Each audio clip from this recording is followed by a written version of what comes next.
The fire was quickly escalated. By evening, it has been raised to a level 5 alarm.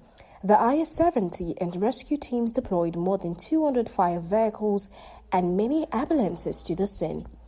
Authorities confirmed at least 44 people dead, including one firefighter, and 279 people reported missing. At least 62 people were injured, many with serious burn or inhalation injuries. Around 45 of the hospitalized were in critical condition. The 8-high-rise towers house roughly 2,000 apartments and around 4,800 residents.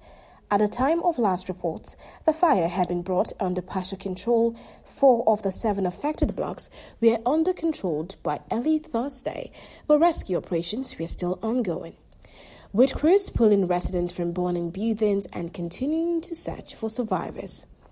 In response to the disaster, more than 900 people were evacuated and taken to nearby temporary shelters and community centers set up by the government. Some of those displaced were described as elderly or mobility challenged, underscoring the vulnerability of many residents. 3 men, 2 directors, and 1 engineering consultant of the construction firm responsible for the renovation have been arrested on suspicion of manslaughter as investigators examine whether unsafe buildings and renovation materials contributed to the fire. Police says the external scaffolding, netting, and plastic sheeting, along with fire non-resistant materials such as styrofoam used around windows, may have allowed the fire to spread rapidly through the buildings.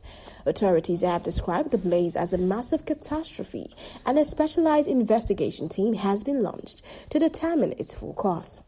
The fire is being described as the deadliest residential blaze in Hong Kong in decades.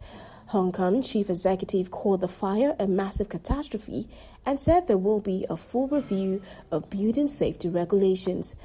China's national leader sent condolences to victims' families and urged authorities to mount all-out efforts to minimize further loss. The tragedy has already triggered public anger and raised renewed scrutiny on renovation practices and building safety standards, especially the use of bamboo scaffolding and non-fire resistant materials, issues that many had wondered about.